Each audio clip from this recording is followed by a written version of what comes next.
Welcome back to the LoPriore podcast. I am one half of your host, Danny LoPriore, and today I am joined electronically by your other host of the show, Mr. Michael LoPriore. Michael, how are you doing, you sexy fucking bitch?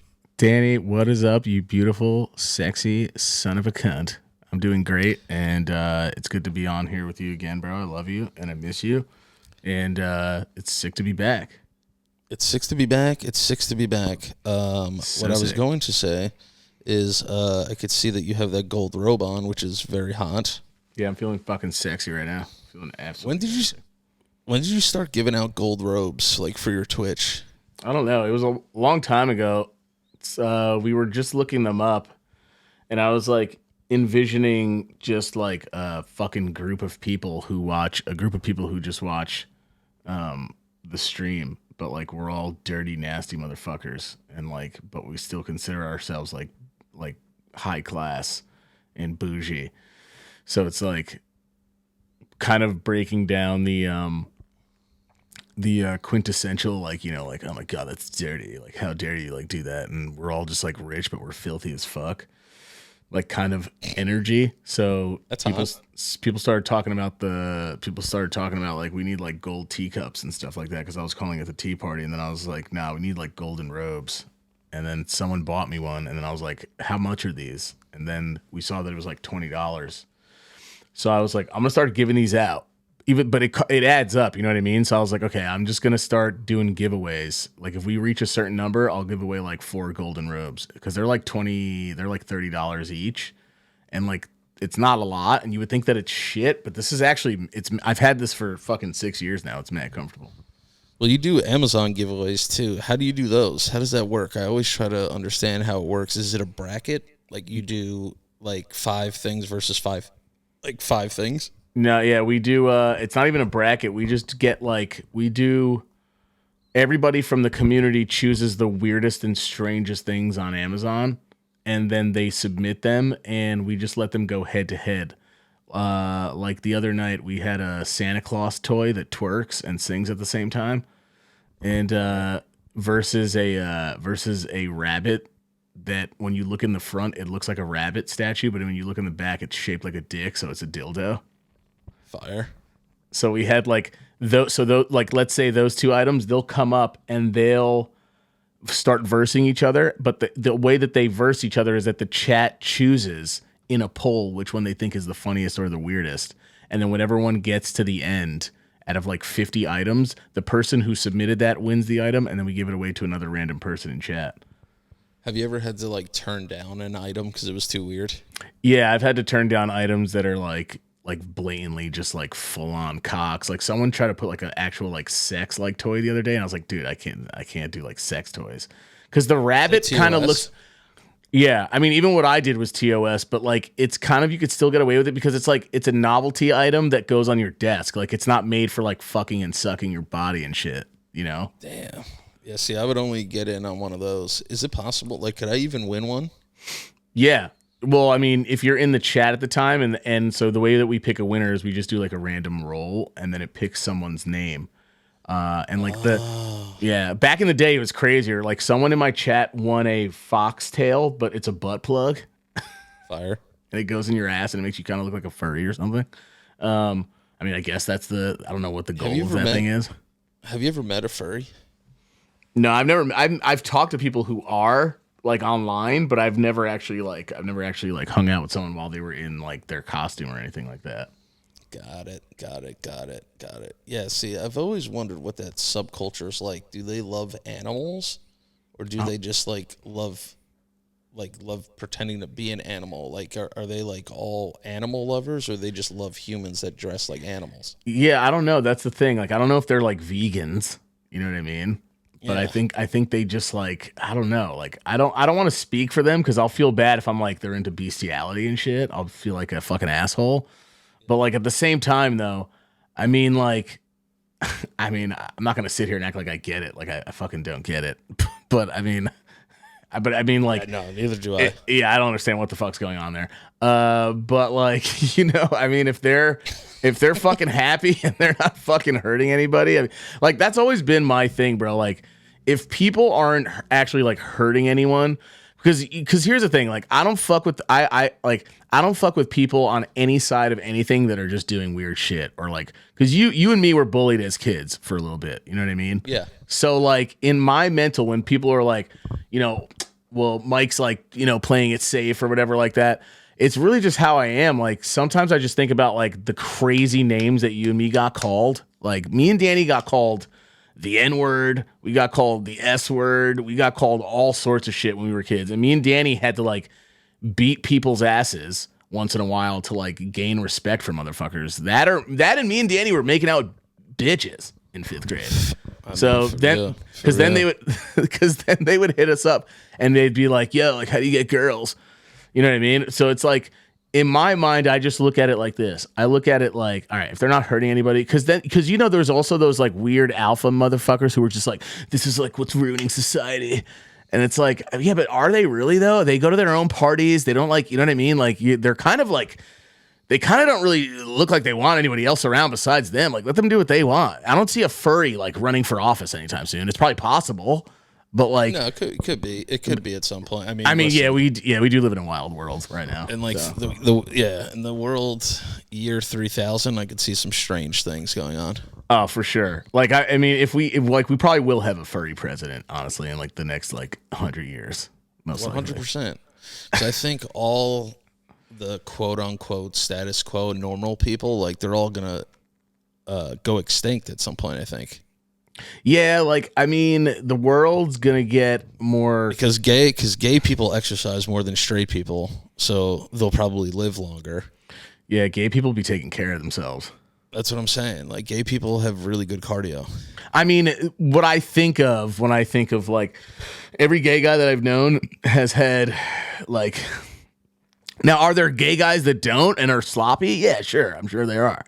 But like, you're looking at one. I mean, like. Yeah, but like I've known you were gay for a while though, so I know that's what like, when the kids used to bully us and call me gay, I would be like, okay, that's fine. You're like, oh yeah, like stick a carrot in your ass. Yeah, I'm like, hey, you like this? Stick a carrot up your butt in lunch class. Like, shove this in my ass. We had a gay lunch guy. Remember our gay lunch guy, Mark? Yeah, he was great. Loved Mark. He was the best, dude. He was super gay. He was the man. When you're a kid, you don't like if you're a kid and you're not, you're not gay, like you don't question things, you don't think about it, right? You kind of we grew up differently. Like obviously we grew up, I tell people all the time, like I'm not perfect. I grew up being like, whoa, gross, that's gay. You know what I mean? Like, yeah, dude. I didn't, 100%. Yeah, we were kids. Like we don't fucking, you know what I mean? It's the same. I always say, dude, there was a kid once that I went to school with, and he goes, "Yeah, I was in the bathroom the other day, like whatever." And I was like, "Okay, where's the story going?" We're like in 4th grade, 4th or 3rd grade, and he's like, "I saw like Tommy's penis," and Tommy was a African American child. He's a black kid with a capital B, with a capital B. And he goes, he's like, I saw like Tommy's dick. And I was like, okay, so he goes, it was so black.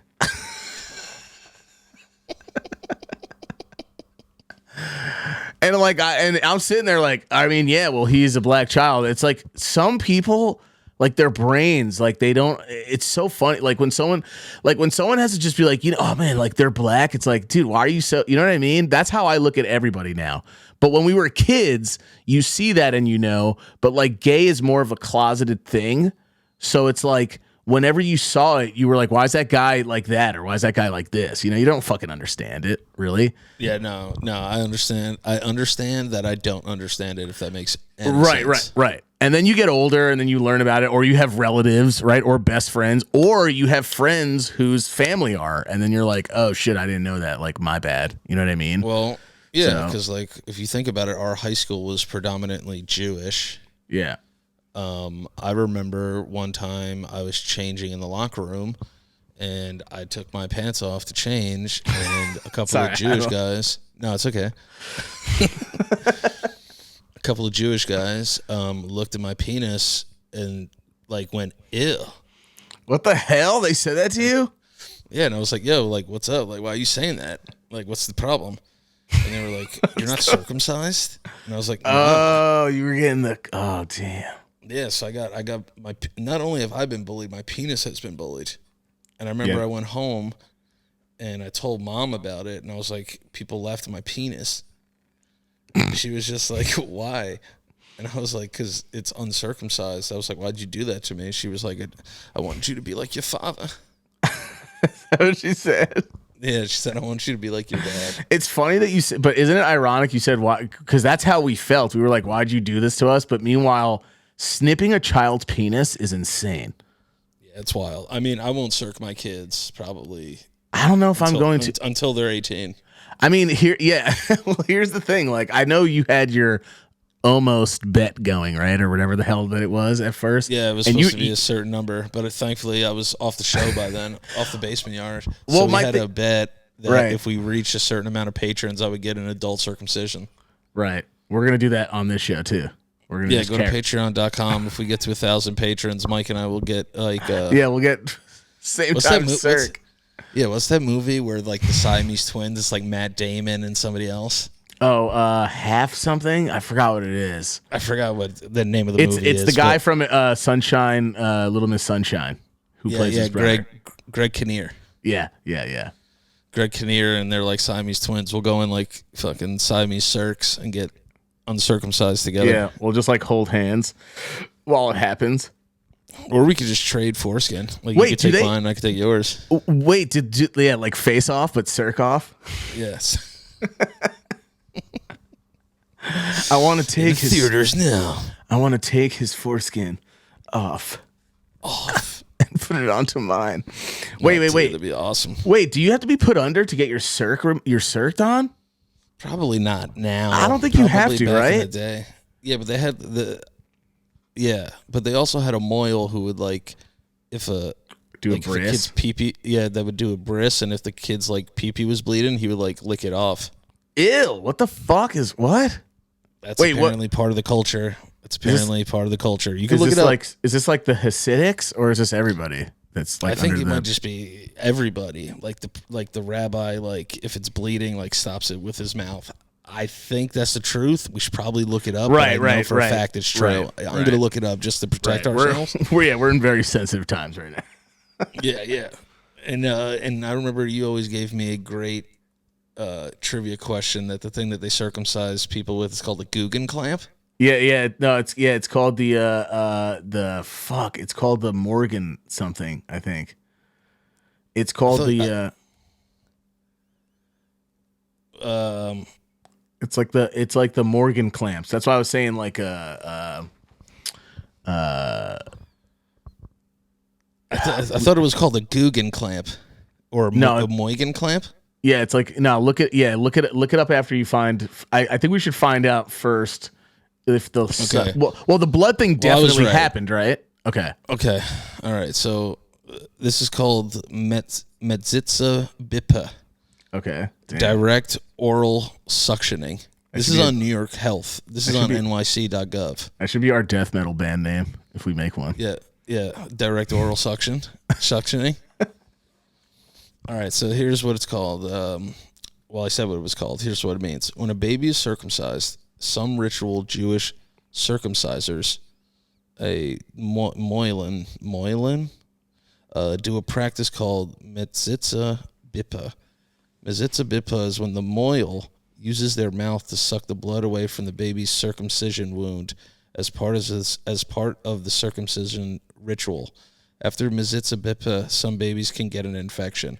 Yeah, because this old rabbi licked my wiener.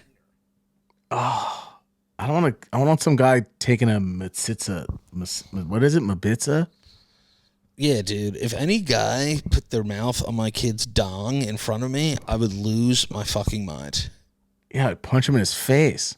Yeah, dude. So yeah, it's a real thing. The moil will suck your kid's bloody dong. Are we just doing like anything and then saying like it's like the spirit's blessing us? Is that just what we're doing now? I mean, I know old back then primal people had no better knowledge of things. You know what I mean? We're a little bit more educated. But now we do. Yeah. Now we do. Just get a fucking disinfectant wipe and wipe his penis. And now we're doing bips of sippas, sipping that dick, that little baby dick. Yeah. No, I've seen. And the other thing I saw recently, too is like Catholic people when like they do like baptisms. Like there was some doctor that was like the Harlem Globetrotter of like baptizing babies, and he was like spinning it around and like doing like weird dumps with it and shit. What? Yeah, he was like literally spinning the baby like a basketball. And, like, why are we dunking water? Dude, why are we dunking why are we putting babies through like trumps this early?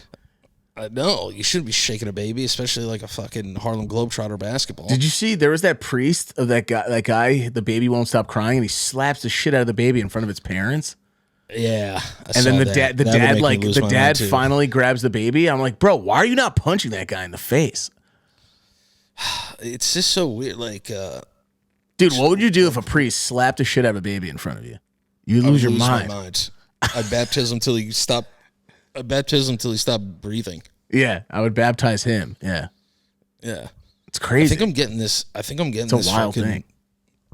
So, like, on the last episode, I was talking about this norovirus, like the stomach infection thing that's been going around. I think I'm getting it. Wait, are you? Yeah. So, good thing I didn't come there. Like, Selena just had it. Yeah.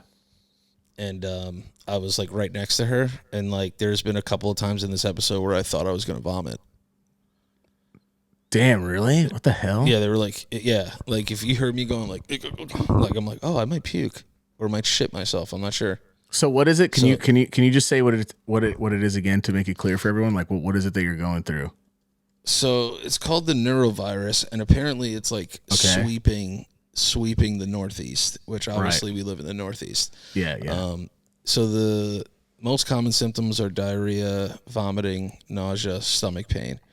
I have nausea and stomach pain, but I've been having some stomach pain for like the last couple of weeks.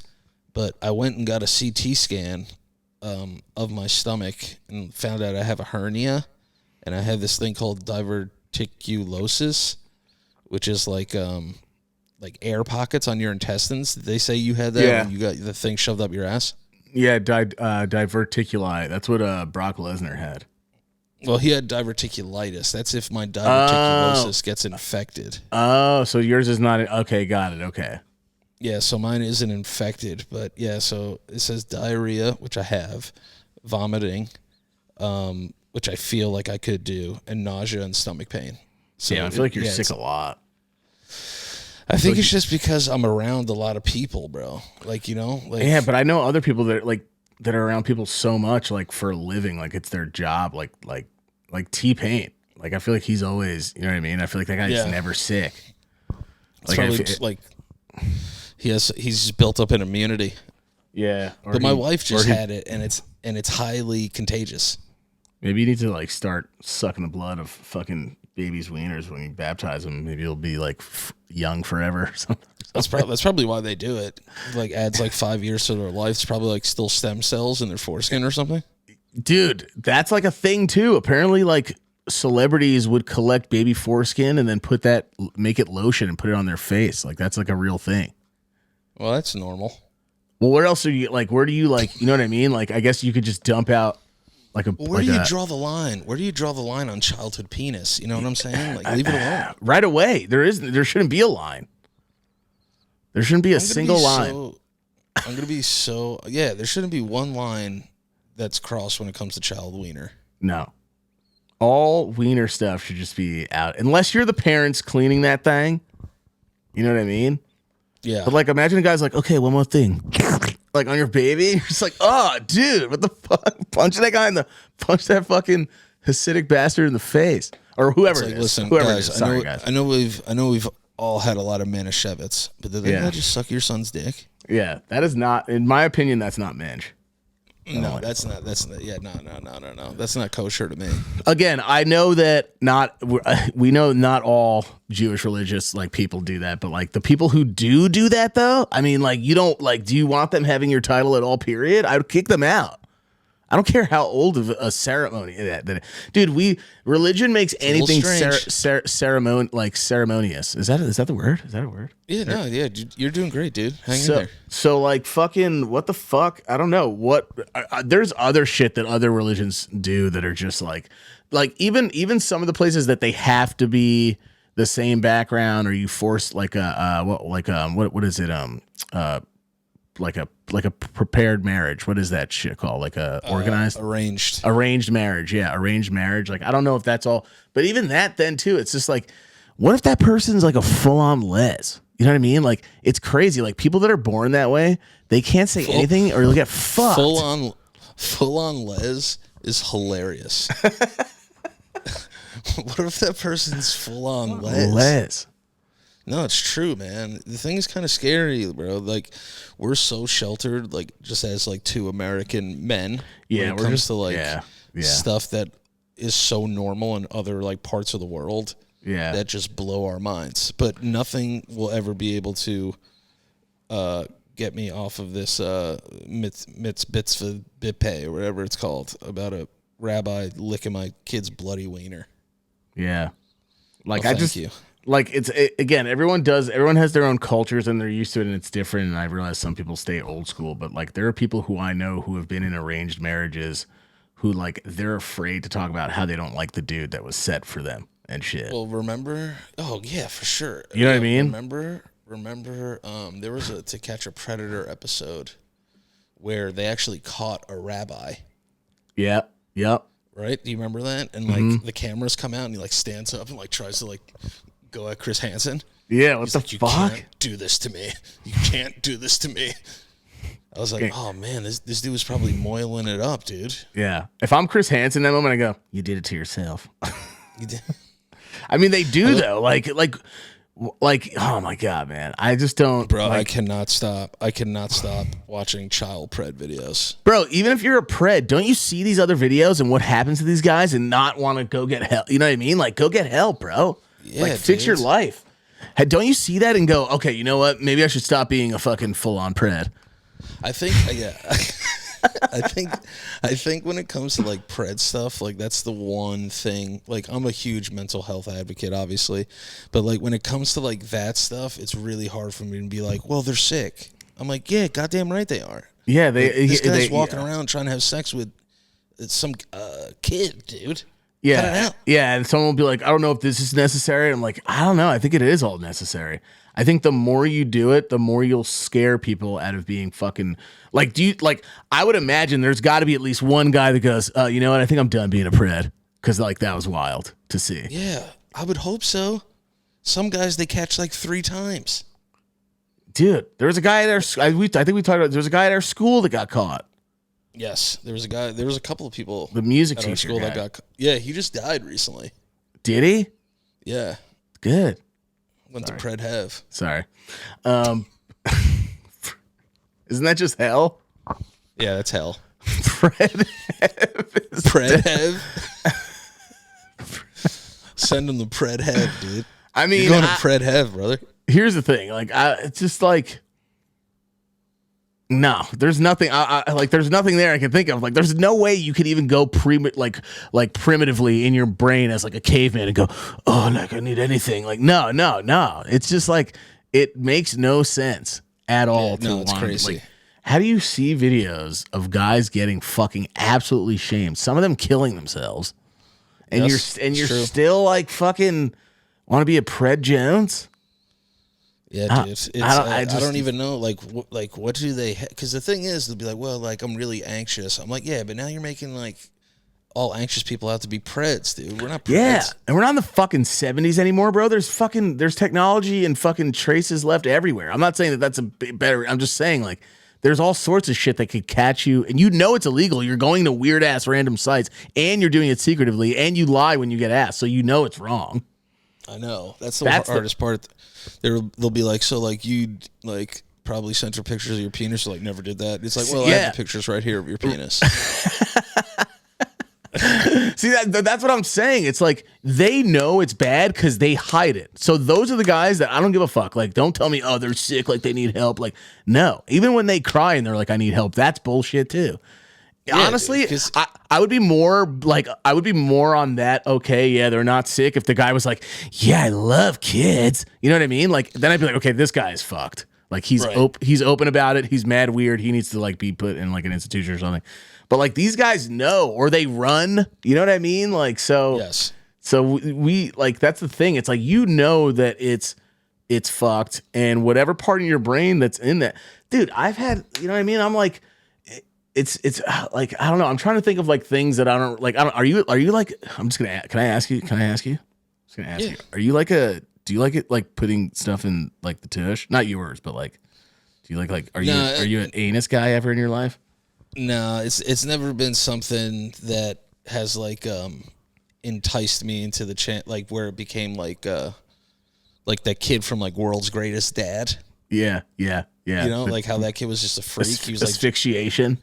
Yeah, so like even like that stuff, I was just like, I don't know, man. I just think the butthole's just the butthole. Like it has one purpose, right? Like I don't get the allure to it. You know, maybe like when I was younger and like curious, being like, oh yeah, like this is like what everyone's talking about in school. But it was never something that, you know, that enticed me at all. Yeah, I didn't even know. I mean, it's funny. The butthole's there, but you don't think about it until you see like a porno as a kid, and you're like, girl takes massive dong and ass. And you're like, oh shit. Like that's a thing. Like people take it in the butt. I thought that would be like a gross no. But then like I've watched pee videos, and I'm like, this is really impressive because you don't see, but also I think they clean their bungholes. Like really they douche their buttholes. Okay, so that's what right. Because it's like to me, I'm like, and they don't eat. They only eat salad for like 24 hours. That's what Asakura told us. Right. That's wild. Because is that what they're told to do as well, or is it like, because you don't want a poopy butt, dude. You don't want buttholes for pooping, dude. Yeah, but like poop, regardless, no matter what it is gross. Like even if it is like a little salad, you know what I mean? Like I heard a story.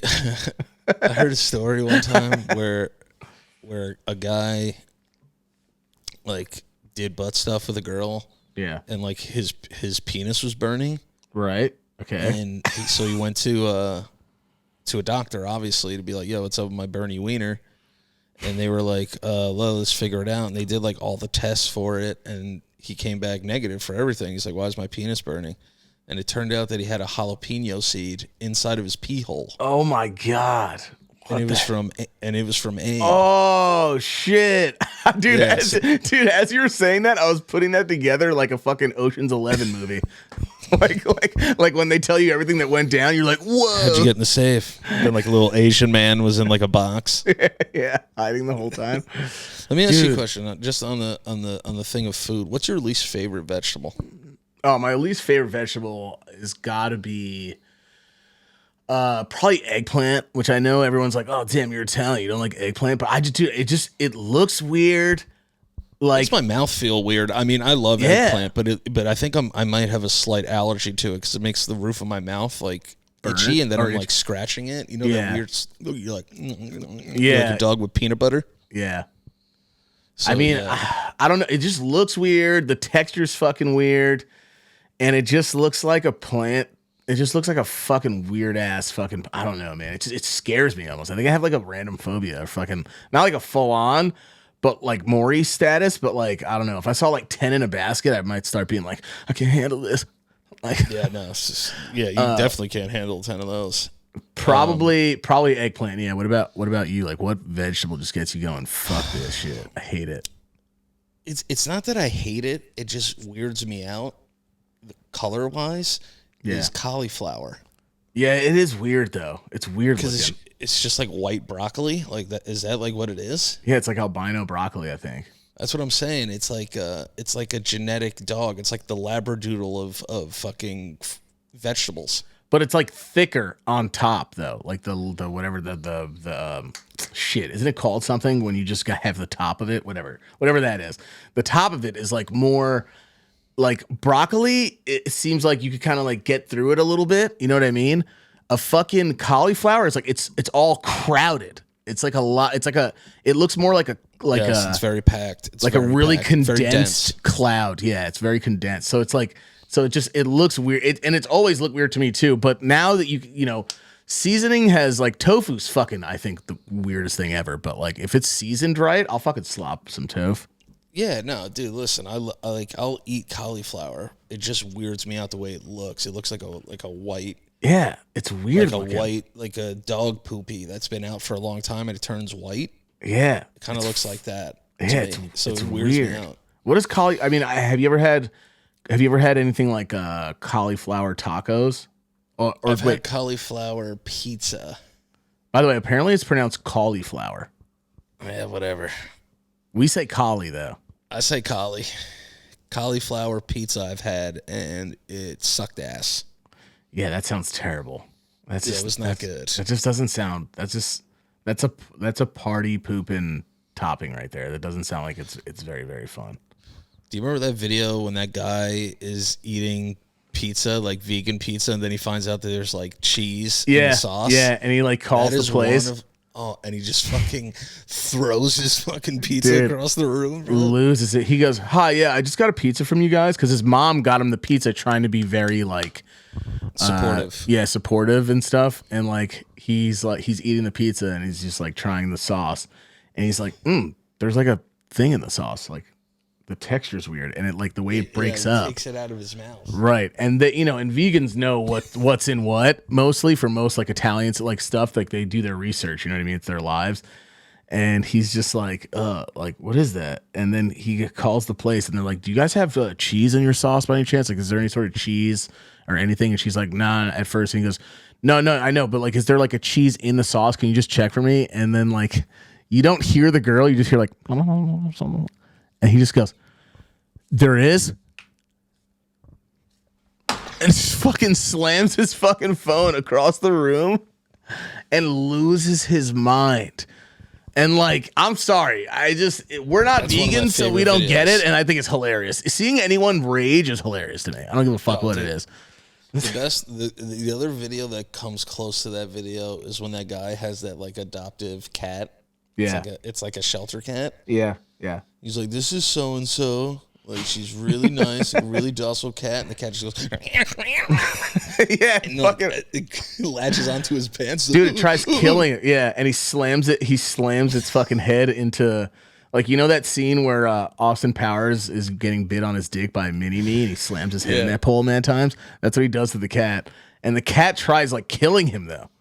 It goes insane. The cat is definitely trying to kill him, dude. Yeah, like, that's why it goes back got to like this, and this cat is like, he's like, she's a little sweetheart, we love her, all this stuff, and she fucking loses it and starts and he just starts screaming like he's being murdered. It's fucking hilarious. Yeah, he just starts going, guy sound like fucking Beavis and Butthead's neighbor. Yeah, he's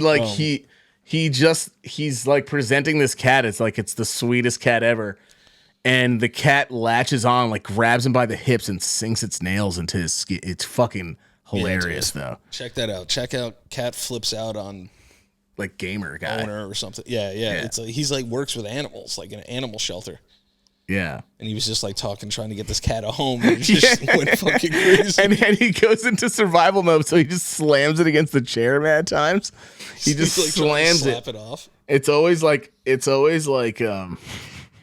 because that's another thing too. It's like loving an animal and knowing, like, obviously people that love animals too, like they know that animals are wild, but it's just funny seeing animals like, oh yeah, you love me, and then they just flip out. Whoever it is taking care of them.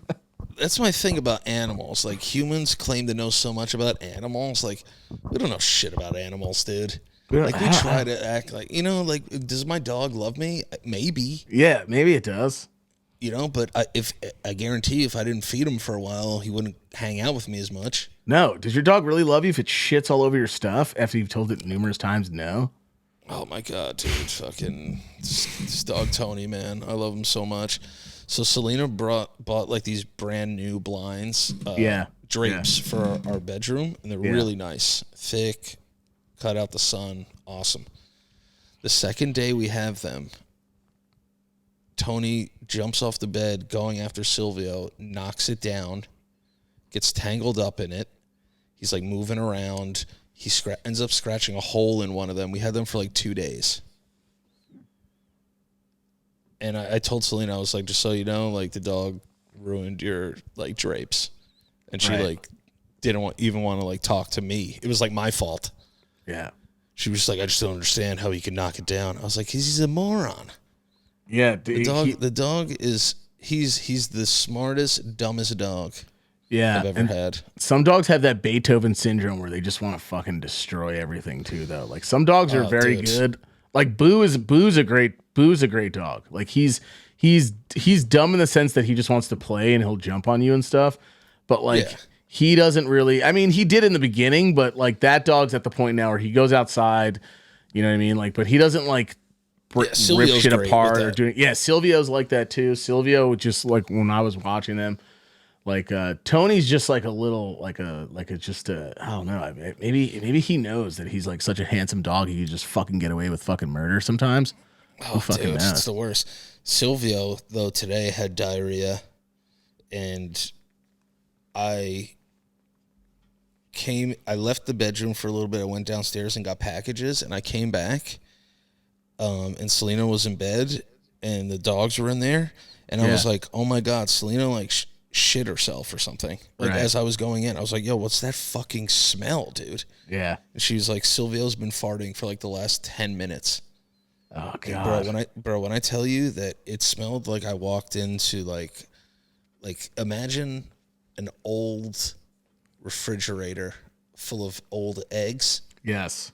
And I opened it. That's what it smelled like. Like the farts that are coming out of this dog are crazy tonight. Crazy. And I took him to take a poop and then he didn't poop. So maybe he's just gassy. Yeah, maybe just like a gassy boy that doesn't really need to take a fucking full-on deuce yet. Let's get into the ads. It is our wonderful friends, and thank you for being a sponsor. This week is our friends over at Factor. Listen, everybody knows I'm not the best cook. I've said it on this a bunch of times. It's hard for me to cook. My brain's all over the place. The last thing I can have is the bandwidth to put together a meal and ingredients and all that stuff. And that's why I love Factor so much, because eating better is easy with Factor's delicious, ready-to-eat meals. Every fresh, never frozen meal is chef-crafted and dietitian approved. That's a big deal. And guess what? It's ready to go in just 2 minutes. You'll have over 35 options to choose from every week, including Calorie Smart, Protein Plus, Keto. Also, there's more than 60 add-ons to help you stay fueled up and feeling good all day long. What are you waiting for? Get started and get after your goals. Fuel up fast with Factor's restaurant quality meals that are ready to heat and eat whenever and wherever you are. Pancakes, smoothies, and more. Discover a wide variety of easy options for the entire day, like breakfast, midday bites, and more. And the best thing about it, no prep, no mess. Factor meals are ready to heat and eat, so there's no prepping, cooking, or cleanup needed. And everyone's like, oh, all right, that sounds amazing, but what can you do for me, Danny? This is what I could do. You can head over to factormeals.com/LOPS50. Use code LOPS50 to get 50% off. That's code LOPS50 at factormeals.com/LOPS50 to get 50% off now. So head to factormeals.com. That's factormeals.com/LOPS, LOPS50, and get 50% off. That sounds amazing to me.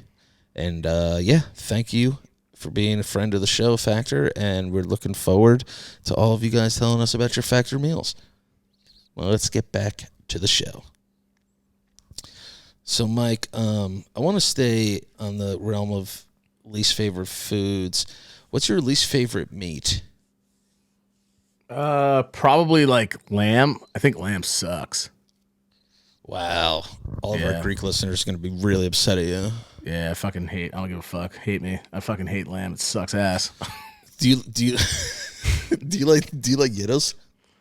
Gyros?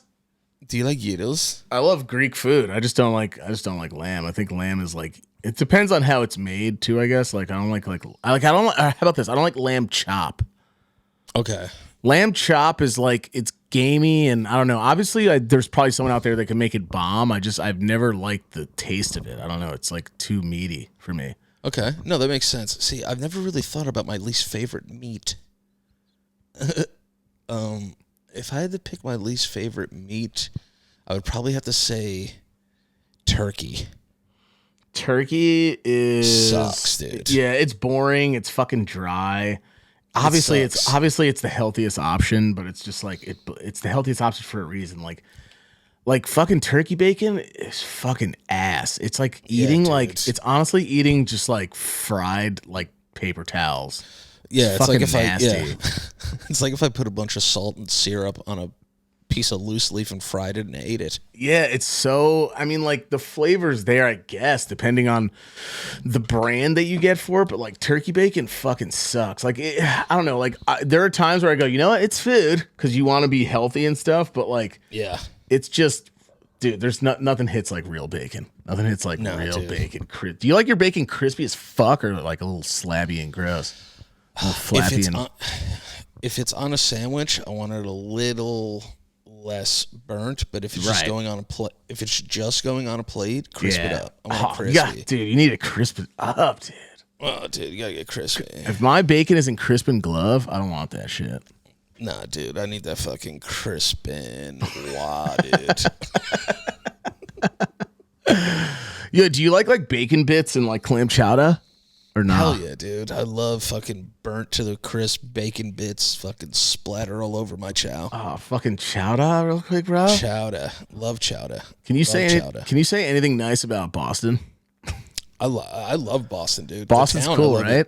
Yeah. I love Boston. That was one of my best crowds that I've ever done. Boston is just fucking awesome. I love everything about Boston. I love the town itself. I want to go back. I hate the fucking Red Sox, dude. I hate them so fucking much.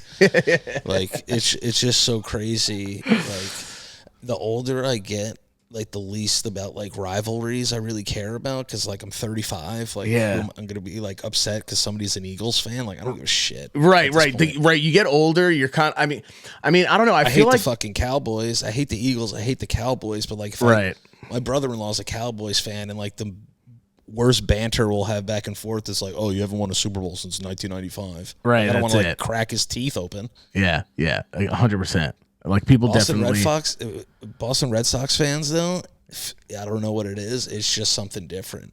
Yeah. Like there's just something about them that I can't fucking stand. So I'm not in that world as much. Is it still really as bad as like as it's always been? I know it's a rivalry, but like, is it right? It's got to be a little. Is it a little weaker now these days? Like it's not like Pedro. It's like, you know what I mean? Like it's obviously gotten a little softer, I would say. I mean, it's always a marquee matchup. Like we always, as Yankee fans, want to beat the Sox. Like you know, but I think the Astros have become like a bigger rivalry to us. Yeah. Because they cheated to beat us, and they've sent us home a couple of times, and so there's some rivalry there, but nothing's going to replace the Red Sox-Yankees rivalry. It's just the players are different, the game's different. It's not really how it used to be, but you know, fans are a little bit different now too. I just can't stand that franchise. I fucking hate them with fucking passion. I fucking hate Boston. Obviously, you'd love to see them all, but what New York team would you love to see obviously win something before you're dead? New York Knicks. Dude, how sick would that be if the Knicks fucking won? Because they were a laughing stock at one point for like everybody in the NBA that are fans. And it like, still. They've been a laughing stock for like 50 years. Yeah, dude, everyone's still like, even whenever they get somewhere, everyone's like, the Knicks. And it's just like, damn, dude, like it's really that team. Think of it like this. I'm 15 years older now than when Dad saw them win their last championship. Right. Dad was 20. Oh, yeah. He did Oh, my God. That's crazy. Yeah. And our dad is in his 70s, and they haven't won since he was 20. He's about to be 71. Yeah, it's coming up, dude. What the fuck? He's about to be 71 years old, and the last time they won it was 51 years ago. That's crazy, man. You know what I mean? There's people that have lived lifetimes never seeing a Knicks championship. Yeah. You know, and we've only seen the Knicks play in the championship twice, you know? Maybe twice, yeah. You know, I was very young when they were in the championship against the Rockets, and the only thing I really remember is the O.J. Simpson thing. Yeah. That happened during the game. That's really the only thing I remember. Right. And later on, like, you know, John Starks missed all those shots and shit. What's the craziest thing you've ever done at at like a sporting event, you think? Oh, I fought someone. Oh, did you really? Yeah, I fought someone. Oh shit. Yeah, I think I was 19. I went to a. The worst thing about it too is it wasn't even one of my favorite teams. I went to a Jets game. I hate the fucking Jets. Right. Yeah. So you weren't even. I'm a Giant fan, but a friend of mine who's a Jets fan got into a fight with a fucking who's in their division? Dolphins fan, I think. It was either the Dolphins. Oh my God, this is 16 years ago, dude, and 9,000 beers ago. It was either the Dolphins. It wasn't the Pats, because I remember every time I saw Tom Brady play, and that didn't happen that day. It was either the Dolphins or it was, I want to say maybe the Tennessee Titans, if it was out of their division. It was one of those two teams. I can't remember who was playing. But one of my friends got into an argument, and as we were leaving the game, because the Jets lost, so if you go back 16 years and look at their schedule, if they played the Titans, it was them, and then maybe it was the Dolphins, can't remember. But we're walking up, and it's kind of like back and forth. It's like kind of playful. And then it got to the point where like we all reached the top of the stairs, and there was just like sizing up that was going on, and it was like very, very homoerotic, to be honest with you. So hot. Like it got to the point where like people were like, "Oh yeah," you know when you say like "Oh yeah," and like people's faces get closer to each other. Yeah, that's always been a funny thing. Like, what's the need to get like that close? It's like there's like a weird sexual tension. Yeah, and I was like, they were like, "Oh yeah," and then there was a face mush. Yeah. And I remember my friend's hands going up in the air like Kermit the Frog. Right. And they were just like, "Oh," like, and fell back. And I remember I went and pushed this dude so hard that he fell down on his butt and then banged his head on the back of the seats, the last row of seats. Oh, shit. And then, like, you know, like you have, like, there's a group that has a friend that, like, doesn't really want to fight, but, like, you see him, like, balling up his fist and be like, "Chill out, man." Yeah. So he was like, "Chill out." I was like, "Yo, he just pushed my buddy." What are you doing, psycho? Yeah, I was like, this guy's a maniac, dude. This dude just like pushed my friend, and my friend was smaller than me, and like, it was just one of those things where I felt like if I didn't do anything, it would have been a bad look on my own conscience. Yeah, right. So yeah, I would say that's kind of the worst thing. I've been kicked out of a stadium. I got kicked out of. Yeah, I got kicked out too. Yeah, I've been kicked out of Yankee Stadium. Not because of me. It was because of people I was with. That's when you know you're an all-star. When you get kicked out and everyone's focusing on you, that's when you know you're meant to be a star, honestly. Or a piece of shit that no one likes. Yeah. You're either a piece of shit no one likes or you're a superstar, in my opinion. Yeah, 100%. I agree with you. I can't even argue that. I literally got kicked out for making like a whole crowd laugh, basically. But like I was cursing, and I was like, "You can't curse at a Yankees game," and I was like, "Yo, this new stadium's full of pussies." Because I was like, dude, we were in the bleachers too, so I don't know what was the culture has just changed, man. Yeah, the thing is about baseball, it's like the last sport in New York that's like kind of affordable to go to. Yeah. But you got to go to the Bronx, and it's a pain in the ass to get there if you're not next to the Metro North. You know what I mean? And you know, listen, everything's cheap if you just have to go by yourself. Like whenever I have kids and shit, like that's gonna be expensive to do. Like I'm gonna do it, but it's like it's not cheap. Dude, it's fun though. We were like, it's just like that same night we was against the Sox, and we were crushing them. And there was a little kid in front of us, like that was a Red Sox fan, and I was like, "Chowder's gonna be cold tonight, kid." like doing that, and then just cursing like crazy. I was hammered though. Fun, though. Yeah, exactly. Like I wasn't like "fuck you, kid" or anything like that, but I was like, "Oh, Chowder's gonna be cold tonight, yeah." Like fucking, and like, and we got kicked out, and while we were getting who. And then I want you to finish that story. No. It's not that. It wasn't that crazy. No, yeah. Daniel got kicked out. Daniel was the worst to go to sporting events with, bro. I remember one time we went to a game, and A-Rod hit a walk-off grand slam, and he grabbed this other kid's who was a fan of the other team. I think it was the Orioles. I think they played that game. He took the kid's scarf and like started running around with his scarf like a flag. What the hell? That's so funny. And the dude was like, "Yo, what is he doing?" I was like, "Bro, I'm really sorry, man. I don't know what he's doing, but like, if you touch my cousin, like, we're all gonna beat you up." There was like everyone's gonna fight. Yeah. It's like, just like, this is like, wait till he gets back. Like, you guys are animals. He was like, "You guys are animals." I was like, "Dude, it's a scarf, bro. It's not that big of a deal." But then I also look at it, I'm like, "What the fuck is Daniel doing?" Yeah, well, definitely. What the fuck is he doing? But also, like, whatever. It's a fucking game, and it's like a sporting event, and it's like fun. He's not gonna do. And like, it's not like he's fucking throwing it in like a fucking someone's fucking it's dumping it in someone's soda and giving it back to you or anything like that. Like, he's just like fucking with you. But it's like, you guys are animals. It's such a fucking like, you know where you are right now. Also, like, you're coming to a sporting event. Like, you need to. It's not like there are people who go to games. The jungle, baby. There are people who go to games who are fucking absolute fucking dumb fucks. But like, there's also people where it's not always like that. So it's like, I get like that people may not know. Okay, yeah, it's not always going to be this way. But like, you don't have to be a piece of shit. Like, there are just those videos though of people who are getting into fights, and it's like the kind of fights where you just see like wigs flying and like butt crack showing is so fucking funny though. Like, I love that shit. The best. I love watching sports fans fight each other. Yeah. Because the main reason is you're fighting over a sports team that has no vested interest in you, and you're willing to go to prison for it. There's nothing that you're would an be idiot. able to explain that to me. Like, imagine like we went out to a Yankee game, right? And me and you get into a fight with a bunch of people. I have to call my wife. Honestly.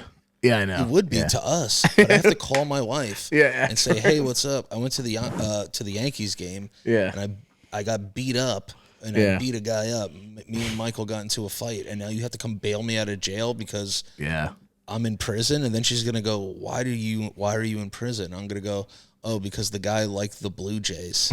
Yeah, you have to like say because he was like he liked the other team. She's gonna leave me in there. Yeah. Like, I've also become a very spoiled sports fan, and I'm not meaning to toot my own dick here, but you know, as you grow in popularity, you get to meet some people that you wouldn't have met before. You know what I mean? So like, now I know athletes on teams, and I'm friends with athletes, and also everyone stop asking me where Blake Snell's going in free agency. I have no idea. So stop asking me.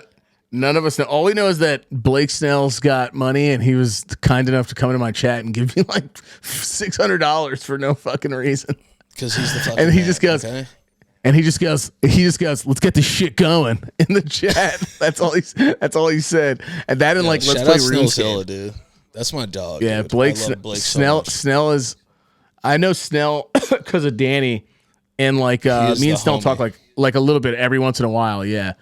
But I told my chat, I was telling everyone, like, Snell loves playing this game called fucking RuneScape that's like mad old and super super fucking nerdy. Like, it's not like loves it. But old dude, school you can RuneScape, role play. Not that new shit. Yeah, not that new shit, that old school RuneScape. And he's like, "Yo, I'll fucking teach you how to play RuneScape. Let's fucking do this." He's like, he's the Rune Lord. So I'm like, dude, me and Danny, let's fucking play RuneScape together. And like, you just teach me and Danny how to just make some fucking coin up in this bitch. So I remember one time. He's the man. Oh, he is the absolute best, dude. He's the man. But stop asking me where he's going. I have no fucking idea. Yeah, but the Yankees. I speak to him almost every day. Right, and stop asking Danny. Like, obviously, Danny wouldn't want him to fucking go to. Like, obviously, everyone wants him. Everyone that knows him that lives in New York wants him to go to New York. I mean, anybody that plays baseball wants a. How many times did he? He just won the last one, didn't he? Yeah, dude. Guy's a fucking heater. He's a heater, dude. And everyone's just like, "Yo, tell your boy to sign with the Yankees." I'm like, "Yeah, dude. I'll tell him." Yeah, because he's gonna. Dude, he's gonna listen to me. Yeah, it's not how it works. No, but that would be sick though, dude. He came into the chat, by the way. He came to the chat, by the way, though. Sorry to interrupt you, but he came into the chat and he's like, and he just goes, let's just say this, my goatee, he's like, my beard is shaved, and I was like, what? And then he goes, nah, I'm fucking around. I was like, you fucking asshole. Yeah. He just goes, I was like, oh, you asshole. And there were Yankee fans in my chat like, oh, damn, bro, like, how you gonna do this to me? Because he goes, I'll put it like this, my face is shaved, and I was like, what? And then he goes, nah, I'm just fucking with you. I was like, trolling damn, hard. Yeah, Blake's the man. Yeah, I fucking love that dude. Listen, man, if I knew anything, I wouldn't tell you anyway, but I don't know anything. Yeah, we don't know shit. The other thing, shout out to Snellzillas though. Shout out to Snellzilla, dude. Follow Blake Snell on Instagram too. He does great, like mic'd up while he coaches like Little League baseball. Yeah, I'm surprised he gave you that much money because he doesn't have a job right now. Yeah, it was very nice of it. That's what I said too. He's just been gaming and kicking ass. I told him to just start streaming. If he just starts streaming more, he does. But I was like, get on, like let's do. I'll set him. I told him, I was like, you set up like a every once in a while you just do this type shit. Like you'll cry. He said that he's gonna get back to it again. He'll ask me. He'll be like, "Yo," he's like, "Is Mike nice?" Prevalently. I was like, "Mike's nice at video games, bro. Like, you should play video games with him because I'll play." I remember one time he called me and he was like, "Yo, what's up? Like, hop on COD." And I was like, "Dude, I suck, bro." He's like, "I don't care." He's like, "You're just funny. Like, you know what I mean? Just like hide and revive us." Yeah. I was like, "All right, cool." Just revive us.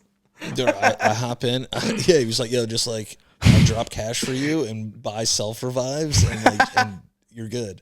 So I was like, "Okay." And then he's like, "All right, like party up." I was like, "Okay." I get into the party. It's me, him, our buddy Steve, and fucking the doc. Dr. Dick, Dr. Disrespect? Dr. Disrespect, dude. That's so, was he in character or was he like as guy? Nah, okay. We were just chilling. Okay, we were just chilling. Nice. And, but when I tell you, he is so fucking good at that game. Oh, bro. Dr. D? Blake and Doc are filthy. Yeah, do you know Doc used to develop, like he was a designer, like a level designer for them. Like he worked with Call of Duty and stuff. Oh. Yeah, dude, yeah. He is absolutely filthy. Yeah. His real name's Guy Bohm, and and Guy from his character is apparently the nicest fucking dude ever. Like he's a complete, obviously, you know what I mean? Because it's Dr. Disrespect. He's the man, dude. Yeah. He's the man. And Doc's the man. And I heard he's the nicest dude. But like playing with him, even as a doc, is like fucking hilarious. But like that's so funny. Like, were you guys just chilling and fucking? Yeah, we were just chilling, and I would run by like in the chat, like run by them, like I suck. Yeah, like they would just like start laughing. Yeah. I was like, anyone need plates? That's what I kept saying. I was like, plates. Anyone need plates? So I was just running around getting plates, and I think we placed like 4th when we did it. But no, man, it's like the thing about sports is like I can't go, and this is gonna sound bougie as fuck if like the tickets like aren't free anymore. Right, I feel you. Well, you put in your time. You know what I mean? You put in your time. Yeah, you're a very avid, like, sports is your life. Like, I'm not. Yes. I wouldn't be mad at somebody like you that feels that way about like the time. Obviously, everyone puts their money. Like, I just watched the other day what 20,000 gets you at the Knicks for the Knicks or whatever. I think it was the Knicks. I mean, it was cool, but I just felt like, damn, 20K. Like, that's kind of it. I don't know. Like it's a lot of it's cool. It gets you that floor seat, and like it's that what is it? It's the 20K club, something like that. The club membership or something like that. I don't know what it is. Yeah, but it didn't really look like it was that crazy. Like I don't know, for 20K, bro. I feel like you should be able to do a little bit more than get food at a really nice place and then just like go and sit down. I don't know. Whatever. I can't. No, it's the truth, and it's like I think that was the Brooklyn Nets. Oh, was it the Nets? Yeah, that was the Nets. I don't think the Knicks offer anything like that. But like, bro, when you go into like a friends and family suite and there's just like free buffet food and like beer and like waters that are like not Aquafina, right? And it's like you want to be in the box. You want to be a box guy now. Yeah, dude. Like if I don't know somebody on the team that's playing, like I might not be going. Yeah, I feel you. And if I can't get tickets through my agent, I'm not going. Right. No, I feel you. I wouldn't want. I that's the only way I'll get to one. I can't justify it. I can't justify the money anymore to be like, I'm gonna pay $400 or $500 for some seats. Yeah. For like, first of all, it's not even guaranteed that they win. They could fucking lose. Right. You know what I mean? Like, I might pay $600 to watch my team lose. I'm good, dude. Yeah, it's just it's a lot of money to be sad. If I can't get a free ticket, I'm not going. I'm not going. Right. It's a lot of money to be sad, I feel like. Also, you like you said, you know people at this point, so why not utilize your strengths, you know what I mean? Yeah. Or your connects. Yeah, like if I can't get a ticket through my agent, like dude, anybody else on TV, dude. Anybody else would do the same too. If you have a fucking connect, anybody else would do the same. Anybody else would go, bro. Oh yeah, I'm not paying. Are you kidding me? Because it's a shit ton of money to be a fan. And to be an avid fan. And also, like, if it's just for me, like, I would never want someone to be like, yo, I got 2 tickets to the Knicks game. Don't worry about it. Let's go. And I'm like, I don't like doing that either. Let me give you some money for the tickets. Some dude hit me up and wanted to take me to WrestleMania. I know, yeah. For free. Yeah, he definitely wanted to have sex with you. Nah, I don't think he wanted to have sex with me, probably. No, I'm just kidding. I mean, I'm jealous. I want to have sex and go to WrestleMania. And he was like, yo, like, I've been listening to you for so long. He's like, I've been listening to you so long, bro. I just bought these 2 tickets to WrestleMania, and they're mad nice seats. Yeah. And he was just like, yo, like, I'll take you to WrestleMania. And I was like, yo, bro, thank you so much. But, like, see if somebody in your family wants to go first and then, like, come back to me. I would have taken that shit immediately. Yeah. And it's Philadelphia this year, isn't it? Well, it's also, like, going to be awesome. The Rock's there. Yeah, The Rock's going to fucking be there. Heel Rock, dude. Thank God The Rock's a heel again. I know. Fucking he's great. He just called everybody in the Arizona crackheads or something like that. Yeah. Now go smoke some crack. If you smell. That shit was so funny, bro. He's like, now go smoke crack if you smell. Like, dude, we need that back in wrestling's been so fucking pussy. Like, it's just like corporate. I hope it gets back to that, dude. Like, we need a little bit of that. Like, and I know people were trying to get at him too. First off, people are trying to get at The Rock. Like, oh, this is all the old shit he used to say. Like, this isn't the 90s anymore and stuff. And it's like, nah, dude, that's Dwayne Johnson. Like, he can do whatever the fuck he wants. Here's the Rock. It's the fucking Rock. That guy is undeniably going to be who he is forever, unless he gets canceled. Stone Cold comes out and does the same thing every time. Yeah, and everyone loves it. Guess what? I jizz my pants every time. Yeah. Every time if I hear glass shatter and it's not even a WWE event, I'm going to jizz. If you're fucking 30 years old and you're going, this isn't the 90s anymore, you're a fucking loser. Like, dude, that's what made you who you are today. Unless you're a 20-year-old kid that doesn't really get, even then, like, if you're a 20-year-old wrestling fan and it's because of your dad or your mom or whoever, then they didn't fucking obviously put you onto the real shit, and you just went right into watching Seth the Shield, you know what I mean, or whatever. Which by the way, they're all awesome. I love the newer shit too, and I respect. And I was 10 years ago, which is crazy. Which is crazy, right? Exactly. But like, I was 25 when the Shield debuted. Yeah, so it's like ridiculous. My thing is just like, everybody can fucking thrive in it, especially The Rock. But you got to remember also, people sometimes fall into the storyline, and this is what they want. This is like the arguments that happen. Like, dude, I've caught myself even the other day. I was like, someone was like, damn, Cody Rhodes just sunned The Rock because he said that he made a 16-minute video first, then deleted it, and then did a 21-minute video. And I was like, that's not really a good promo back. That's 5 minutes of extra promo from The Rock for free. Did you see? Yeah, and did you see it? It was a great promo. Yeah, bro. It was a fantastic promo.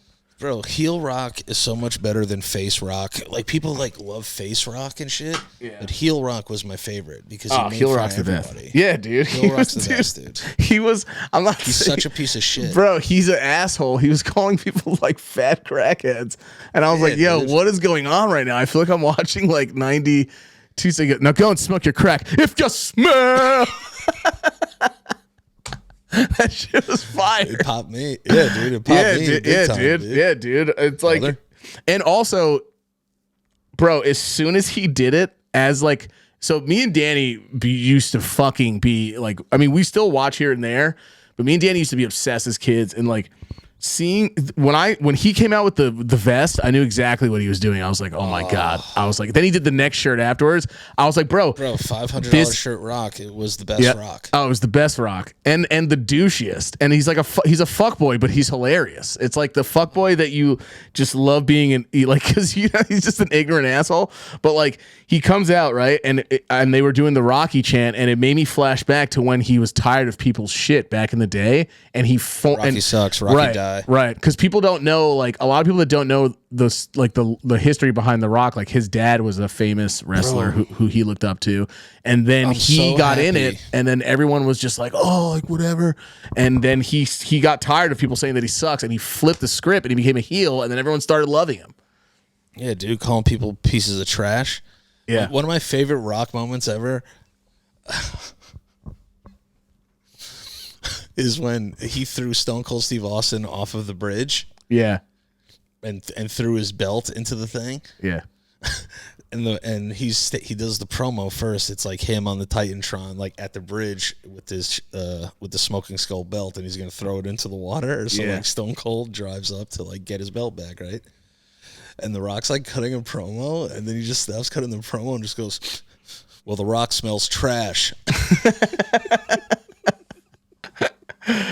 Dude, and it's Stone Cold driving up to him, bro. I was like, yo, you just had to be there. You guys don't understand what it was like to go to school and have somebody have an NWO shirt on and you have a DX shirt on and vice versa, and you're arguing about like who would win, fucking DX or NWO, like in their heyday, dude. Like you guys don't understand what it was like to see Sting drop from the rafters on a Monday night. You know what it was? It was suburban gang. It was suburban gang shit. That's what it was. Yeah, it was suburban gang shit. It was suburban gangland for real, bro. Like, like people would fight each other in school over who was better, NWO or fucking DX, bro. Michael and I used to smash Sprite cans together and drink them like Stone Cold Steve Austin. Probably why I have diabetes. That's probably why you're sick now. Yeah, Stone Cold's the reason I have diabetes. No. But the thing is, like, you guys don't understand what it was like to be sitting in your room, or sitting in our uncle's room, or in our grandpa's fucking living room on our grandpa's lap, watching Sting come down from the rafters, and Tony Schiavone being like, "We gotta go. There's no time. It's Sting. Bro, it's Sting." No. That's the one problem I had with WCW is that WCW always ran out of time, like right when like Sting was gonna beat up Hulk Hogan, and you never got to see it. Yeah. And then Sting just had his last match. The guy's like dad's age. Yeah, he is. Is he damn near almost 70? He has to be, right? He's got to be in his early to mid 60s. Sting, dude, Ric Flair's got to just. I mean, you know what? I'm all about the guy. He wants to die by the sword, I think, but like. He's got to chill. Did you see the punches he was throwing the other night? They're terrible. They're so bad, but it's like, it's just one of the tweets goes, "Yo, I love the Nature Boy, but this is embarrassing," and it's like, it kind of is, but also like, let the guy die if that's what he wants to fucking do, man. Let him, dude. He's about to. He's almost died a million times, like you know, dude, and let the him dude, die. If he wants to die in the ring, dude. I don't care. Right, and that dude's got. You know, I don't think he's got any regrets. I think he said on his special and stuff, but like, you know, the guy lost a son. You know what I mean? Like, you know what I mean? Like the guy's been through. He's done some fucking fucked up shit too. Like it's like, but the dude's damn near like he's about to pay for all of it. He's gonna die. Like you know what I mean? So, and he's almost died like 9 times. He's been like struck by lightning. He was in a car. He was in a fucking huge plane crash. Yeah, plane crash. Yeah. He had a stroke. Like a heart attack. Yeah, heart attack and a stroke. Yeah, Steve Borden is Sting's real name. He's 64 years old. He'll be 65 in 2 weeks. And he's still moving, bro. He got thrown through glass. He got thrown through real glass, I think. Yeah, the other night. He was jumping off ladders and shit and like doing crazy shit. This kid, Darby Allin, is a fucking nutcase too, man. Like that. Have you ever seen his skit with Tim Robinson? No, I gotta see it. I gotta watch it. I'll send it to you. It's fucking hilarious. So for people that don't know, he skates with 2 open knives in his pocket. He's a wrestler. He's a wrestler on AEW, and like he's definitely willing to do a lot more. What's it called? Like deathcore wrestling, or I'm sorry, yeah, isn't it death match? Deathmatch wrestling. Yeah, because he weighs like 112 pounds. Yeah, and he went through a real pallet of fucking glass, and he immediately started bleeding absolutely everywhere, all over his back, and stayed in the ring. Like while Sting's doing his goodbye speech, his like farewell speech, goodbye speech. Darby Allin's just like can't stop moving around because he's just bleeding and in pain, and he's sitting there. His adrenaline's coming down. Yeah, it's coming down, and it's like it's just the kid's wild, and everyone's like joking like he's not going to live and stuff. But obviously, at some point, I think guys like that, they live fucking forever because they do the craziest shit for some reason. Like, Yeah, I was dude, like, he's like Spike Dudley on crack. right, yeah, and it's just like wild, dude. But yeah, it was Sting's last match, and like, you know, dude, like, listen, I'm 37. Trust me, there are plenty of things I go, I'm 37. I'm still like, even I ask myself, like, if you're still watching wrestling sometimes. But dude, it's just there's a connection there that is undeniably naturally in there. It's not like I want to sit there going, oh damn, Sting, like farewell, bro. But like I am. I'm sitting there going, that guy was a source of all the entertainment that we looked up to as a kid, and he was the fucking man. He would just appear out of nowhere, out of the fucking goddamn ceiling, and just beat the shit out of people with a bat. And we believed it as kids. We loved it as kids. Yeah, dude. You guys don't know what it was like on a Monday night to see Sting come down from the rafters. It was amazing. Get it. Yeah, you don't understand. Like you guys don't understand what that was peak cinema. Peak cinema, dude. It was amazing. What does Homelander say? It was perfect. It was perfect. Yeah. It was like a psychotic person. It was perfect. Oh, and speaking of entertainment, though, I wanted to bring up something that was special to me, obviously, very recently, because I think Danny, I don't know if you might have talked about it or not, I'm not sure yet, but like Danny did his so I'm just gonna lay this out how Danny did his show in Brooklyn, guys, which was fucking awesome. Everyone go see Danny on tour March 12th in Austin, Texas. Starting in Austin, Texas. I'm doing a Texas loop March 12th, 13th, and 14th. I'm gonna be in Austin, Dallas, and Houston. So Danny did his show, and at first I was like, I just wonder what he's gonna do, because Danny didn't show me any of it, and I wanted to go surprise like everybody else, and it was nice to meet all you guys there. It was fucking awesome. I had a blast. Hell yeah! But to my surprise, we're like chilling. I'm like, Danny's doing his thing. Everyone's fucking loving it. It's packed fucking room. It was fucking hot as shit in there. Like you couldn't even move barely. And like we're in there, and all of a sudden Danny's like, so I do like fake Spanish songs sometimes. And I was like, oh my fucking God, like he's not going to do this to me right now, is he? And a lot of you guys know, like, Danny deals with anxiety shit. I deal with anxiety shit. Obviously, like Danny's had like meet and greet, like stuff that he's had to pause for a second, but then he makes up for it. But like due to like stuff that he deals with, so like, that and being tired. I mean, I don't know how you do it, but that's a different story. Anyways, so Danny was like, yeah, we're doing a reggae, and I just felt it. And Danny just goes, but I don't really do it that good. I know someone who does. And I was like, oh my fucking God. And like Danny asked me to get on stage with him in Brooklyn, and I performed for like how many hundreds of people that were fucking there, like a packed ass fucking room. And it was the first time I've ever done anything like that. And I wasn't really nervous. I just like got up there and it was natural, but like I just wanted to thank you like on the channel for doing that for me, because it really meant a lot to me. Cause like, I know I low key, like it was your moment and it was your time, but I also knew what you were doing. Like for me, I know it wasn't just for like, just to like make a moment or to use me or anything like that, or that you didn't know what you were doing, cause you could have easily just did it on your own. But like, I just wanted to tell you like live on the show, like it means more to me than any of the games you've given me like the last few years or anything like that. Like clearly as an older brother, like I'm proud of you and I'm seeing all the things that you're conquering, and I know that I can do them too, but like it was nice to have someone just give it like a little bit of a push. And I didn't look at it like you being forceful or anything like that. I think you knew that I was making strides this year, and you'd seen what I was doing, and you were just like, I think it's time for Mike to try this. So to my surprise, Danny asked me up. I had no idea he was going to fucking do that. And shout out to Danny, because Danny could have taken the risk of me being upset with him or whatever, any of that stuff. But I think Danny just knew that I was ready to just fucking do it.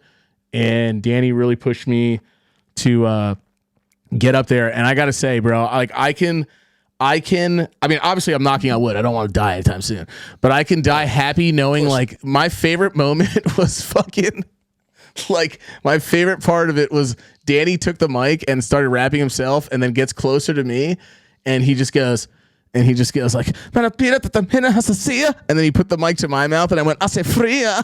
And like, and it was like prop the crowd, dude. Dude, You're welcome, man. It was the craziest moment ever, because like I got to share the mic with Danny, and it's like this is stuff we did in our bedroom. Like joking around as children all the time, and the fact that we got to do it in front of all you guys. So I just wanted to thank you for letting me be a part of that special moment, man. It was fucking awesome. Let me tell you something, man. Life's just about moments. To be like 60, 70, God willing, we make it there, and just be like, yo, remember that time we fucking did that show in Brooklyn and just did fake Spanish? Yeah. People loved it. Dude, I could always, and I can say that I did it like for once, it's never been my focus to be on stage, and I still don't really care about doing it like passionately, but like I'm not going to sit here and act like that wasn't the coolest moment of my life. Like it was. And the fact that I got to do it with you, like a lot of people lose their brothers, a lot of people lose their family, a lot of people lose their cousins, whatever it may be, So now that I could sit here and like, God forbid, like if you weren't around or whoever, I can be like my greatest moments ever is like, we can say that when we get older. You know what I mean? So like, and just show them a video. I'll be like, yo, look what we did one time. Yeah. But bro, two things. One, when I got up there, I was like, fuck, that's mad people, bro. I didn't realize how many fucking people were there until I looked. Yeah, it was a good crowd, bro. It was. And then like 300. I forgot what the total was, but it was a good amount of people. All the way into the back. All the way into the back. Yeah. And then the second part that happened, you didn't notice it. I played it off, but I smacked the shit out of my skull on the speaker when I was leaving the fucking stage. Yeah, I hit it mad hard, dude. And I was like, I love you. Smacked the cymbal, which was mad funny. Yeah, the cymbal was hilarious. But I was like, I love y'all, peace. Fucking smacked my head dumb hard on the speaker. And then I invited Jared up to freestyle with me, and then he called me fat. Wait, what do you mean? When Jared came up on stage, we were just rapping. Yeah, I was just like, yo, just go off. And then he started dissing me on the mic. Wait, what? I wasn't there for that. I must have been taking a piss or something. Yeah, bro. He was just like, yeah, you got a fat belly. I was like, damn, bro, what the fuck? What the fuck? Why did Jared He just I don't know. He sunned me, and then when he left, I was like, damn, sun me. He probably was just getting out everything that we got him for on the show, probably. Who knows? Probably. No, it's just, so having Jared come up on stage and having Michael come up on stage, life's about moments, man. I've told people, I've been in such an emotional roller coaster the last couple of weeks of my life that it's just been dealing with the loss of such a close friend. Yeah. And it's it becomes I'm so happy that happened though, because it made me appreciate so much more that I get to have moments like that with my family and stuff, and we'll continue to have moments with my family. Yeah, you know what I mean? 100%. Just getting started. Yep. But I think the hardest thing is I told people, I'm good. I'm hanging in there. I have my good and my bad days. It's just when you have someone in your life who you could literally tell anything and know that they're not going to judge you. Yeah. And when you lose somebody like that, I've talked about things with Bobby that I've never talked to anybody about. Yeah. You know? And so when you lose that, it could be like a piece of my heart is dead. Yeah. It feels like. Yeah.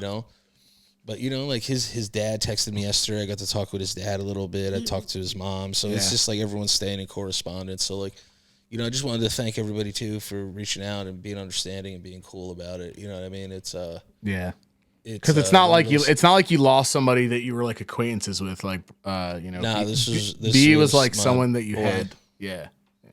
But this was my boy. And it was it's there's times where it's not real, and then sometimes where it is real. And the thing, sadly, that tragedy and things like this have to happen for us to kind of put life into perspective. So it's just one of those things. He used to always tell me drink a gallon of water every day. So I'm drinking a gallon of water every day in his honor. Nice, yeah. So you know what I mean? So I'm drinking water for him. I don't even drink water for myself. He was always like, "Yo, get that gallon in, Papa." Yeah. And I was just like, "Yeah, no, I will." But so life's just about memories, dude. We're all gonna be so out of here at one point, and it's just I want to be old and look at old videos and be like, and just laugh. Yeah, and just be able to do. Yep. Yeah. Yeah. You And know, it was just good to see, like, obviously, like, it was good to see Daniel and John and Jared and mom there, and then people from high school that were there too. Yeah, there's people from high school that came, which was awesome. I haven't seen them in years. Yep. It was fire. It was great. Yeah, it was just a great time, dude. All my shows have been great. Like, I've been so blessed with my audience. You know, like, it's just so crazy. Like, I still go viral like every like 2 weeks. Yeah. Yeah. You know, so like I'm doing something right, and it's just about just riding the wave and just keep going. And you know, I don't like to ride the wave alone. So that's why I love doing this show with you and having moments like that with you, because I could see the energy, I could feel the energy. And I'm a spiritual person, and I believe in energy a lot. And you know, I'm not like a crystal girl or something, but like yeah. I could see this exuberance and this radiant aura around you when you were there, and when you left the stage, it stayed with you through the rest of the evening, and like when you went home. And so that's what was the main goal, was to give you confidence. Yeah, it's exposure therapy too. It's very good exposure therapy too, because it's just like, I mean, I'd done the T-Pain thing and all that, but like, this was like, I got the mic, I had my moment type thing. You know what I mean? So it was way different. Knew who you were. Yeah, everyone knew who I was. It was way different. You know, it's like, you know, Joe was there, Greg was there, Ed was there. Yep. Like even to your other friends, it meant a lot that I would like, even you could tell, like, even for Joe, it's like, because you guys have to understand, everyone that's listening to you got to understand, it's like everyone that works in this business, like, we're not by any means the largest fucking podcast, but like we have all sorts of, we have diehards, right? But we have diehards, and we have so many people that are in this business that fuck with us and want to fuck with us, that I all just know that that's there in the future. That you have to remember, we have to have that same mentality. So the mentality is when you see someone who's not really going to be, like, it's not their fault. It's not like I could never see Joe being like the kind of person like, yeah, fuck this guy, like he has anxiety. Like, but sometimes, but in this business or in any sort of industry or whatever it is, like music, whatever it is, like when I see T-Pain working, it doesn't matter. Like, you have fans, like, that's the sacrifice you make. Even in wrestling, these guys sacrifice their bodies. They go through all this shit. So it's like, when you see someone that's not going to perform or be there, they don't look like they're an asset. And there's nothing wrong with that. That's just what you need you need someone who's going to be trustworthy so that you can make this dream and this idea work, you know? So when other people see me doing things like that as well, I think it's good, because everyone goes, all right, we can get Mike. Like, the first thing Kevin did from Barstool was go on my post and go, so when are we getting you here? You know what I mean? So it looks like it's an energy thing. Like you said, people see the energy and then they want that. So you bringing me up there made it so that I can be confident in my own energy, which I was in a lot of ways. Like, you and me were killing it backstage when we were at the concert anyway. Like, everyone loved having us there. You know what I'm saying? So I know that that's there. This is different though, because like when people like know who you are. Yeah. And like, it's a way better. They're taking pictures with you. They're saying what's up to you. Like, you're having like those cool, like little, like, you know, pseudo celeb moments. Yep. And then it's just like, oh, like, let's just do this thing on stage and have fun. Everyone was having a fucking great time, bro. Yeah. Like, yep. Because everyone's there for you.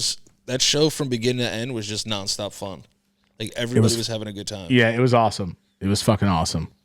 You know, and it's just like, it's one of those things. I remember even Joe like told me after, he was like, yo, like, that's like what you were meant to do. That shit right there. Yeah. Yep. And I was like, yeah, bro. And it's one of those things. Like, I wanted to ask you this question too before we get out of here. Mm-hmm. It's about streaming. Mm-hmm. Do you think your job is hard? I think it depends. It depends on how much work you put in. If you don't put any work in, it's not hard. But if you put I'm just asking specifically you. Because I've seen this question going around, and I didn't want to like word it like safely around you. I just wanted to ask you how it's been being passed around the internet. You, who's someone who's you're a full-time streamer. Yeah. Do you think your job is hard? That's the question. I'm trying to answer this without like doing like a political like beat around the bush answer. Yeah, for sure.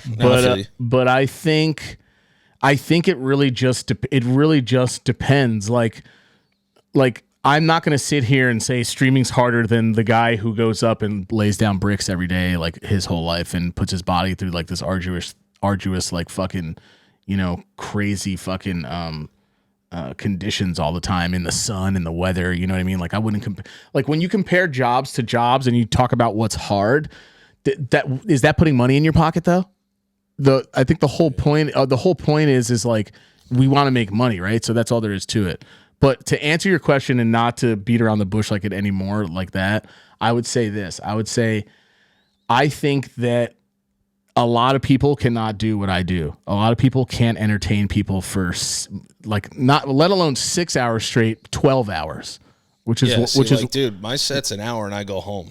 Right. Right. I'm talking for 12 hours and I'm making sure that people who pay me get their product the way that they want. So that's what makes it hard, because I put stress on myself. I want people to laugh.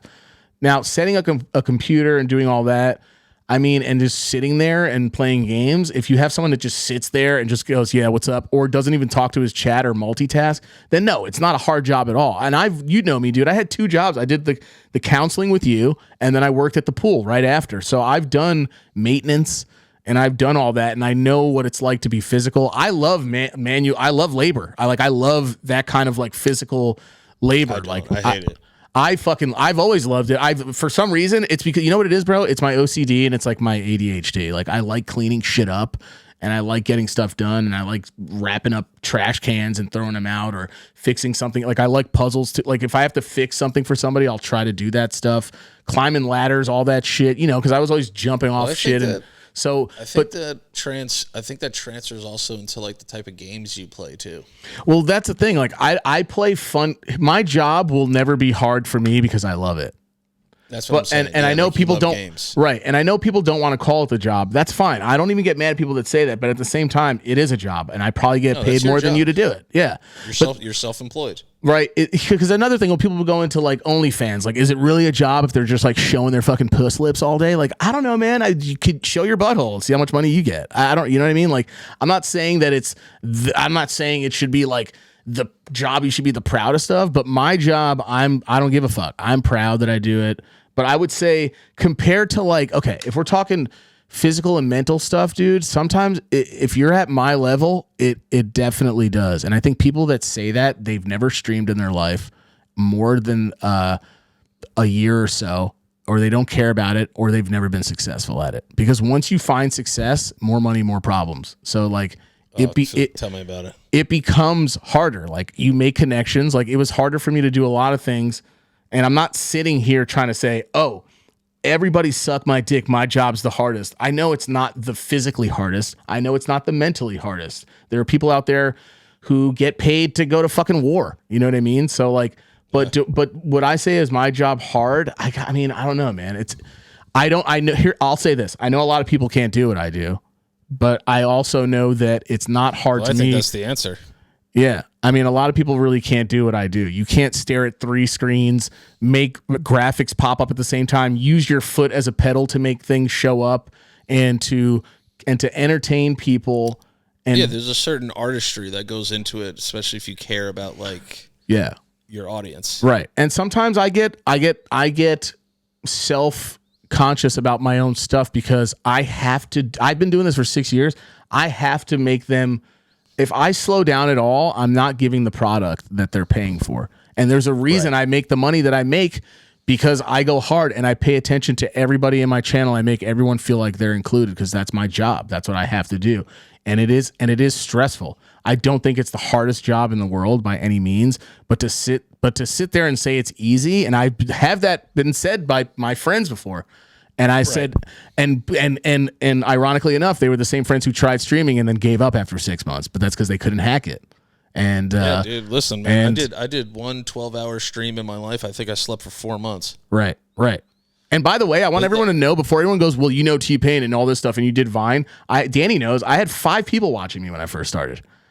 Nobody knew who that app was. No one from Vine. Only a few people followed me from Vine. That's it. I don't have the biggest time I ever got people to watch me was when you and Joe did the Korean Starboy thing, which was hilarious. Korean Starboy was pretty awesome. Korean Starboy was fantastic.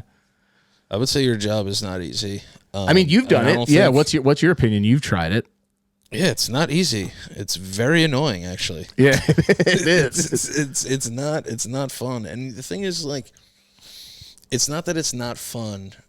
That was the wrong word. I said it's just not as easy as everybody thinks it is. And like, here's the thing, bro. Like, I'm going on the road. I'm doing these little pseudo tours. Like, well, this is like a real tour now. But like, yeah, you know, it's like, bro, I don't want to be away from my wife for 2 weeks. Yeah. You know, and people are going to be like, well, it's like, you know, you just like make funny jokes and like get to do that and get paid to do it. I'm like, yeah, though, but like that doesn't mean like I don't have to check in on my wife and make sure that she's okay. Check in on, you know, I'm sleeping in hotel rooms, fucking trying to find healthy food at 1 o'clock in the morning. Like, you know, it wears on you, bro. Like, listen, bro, I'm going to go to Austin. Yeah. March 12th. I have to leave Austin that night, get to Dallas for my March 13th show, and then I have to do that again and go to Houston, right?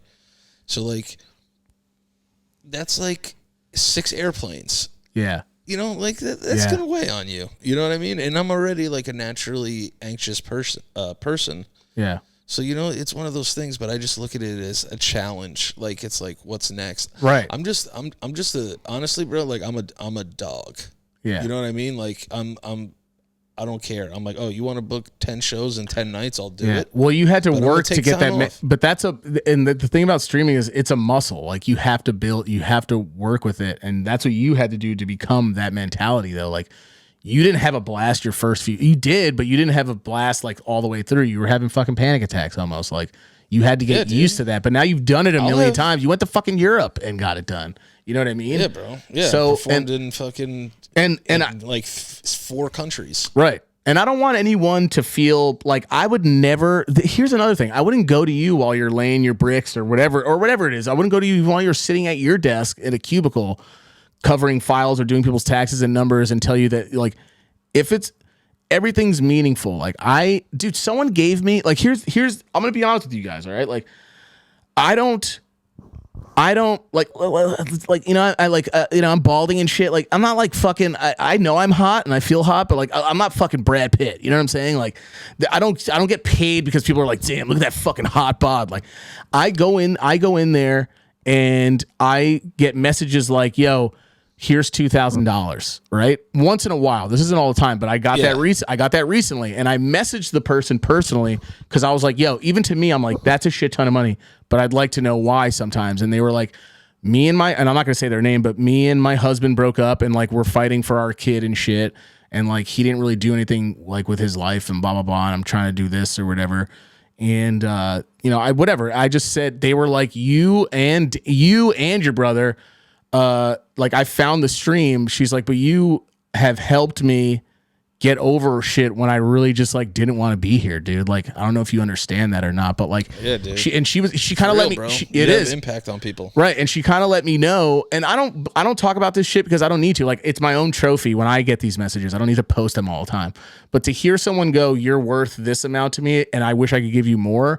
Like, even like if Blake comes in, who's a fucking 2-time Cy Young fucking pro baseball player. It's he got money. He got money.